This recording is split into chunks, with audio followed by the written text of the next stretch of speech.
ایک بزرگ جاڑے کی رات میں چلے جا رہے تھے۔ راستہ میں ایک بلی کے بچے کو دیکھا کہ سردی کی وجہ سے ٹھٹھر رہا ہے۔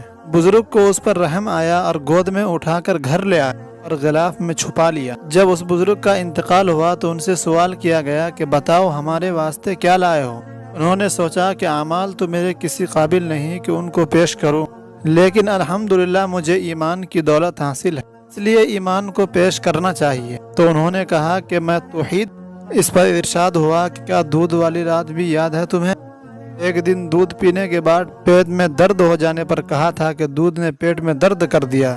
یہی توحید ہے کہ درد کے فعل کو دودھ کی طرف منسوب کیا، ہم کو چھوڑ کر دودھ کو مؤثر قرار دیا، حالانکہ مؤثر حقیقی تو ہم۔ اب تو بیچارے تھرا اٹھے۔ ارشاد ہوا کہ تم نے اپنے دعوے کی حیثیت تو دیکھ لی، اب ہم تم کو ایسے عمل پر بخشتے ہیں جس کے متعلق تم کو یہ وہم بھی نہ تھا، یہ موجب نجات ہو جائے گا۔ تم نے ایک رات ایک بلی کے بچے پر جو سردی میں ٹھٹھر رہا تھا رحم کھا کر اپنے غلاف میں سلا لیا تھا۔ ہم نے ہماری مخلوق پر رحم کیا، آج ہم تم پر رحم کرتے ہیں، جاؤ ہم نے تم کو بخش دیا۔ اس لیے کبھی بھی چھوٹے اور نیک عمل کو نہ چھوڑے، کیا پتہ وہ ہماری مغفرت کا سبب بن جائے۔ حدیث میں ایسے بہت سے واقعات آئے ہیں جن کے چھوٹے چھوٹے اعمال پر مغفرت ہوئی ہے۔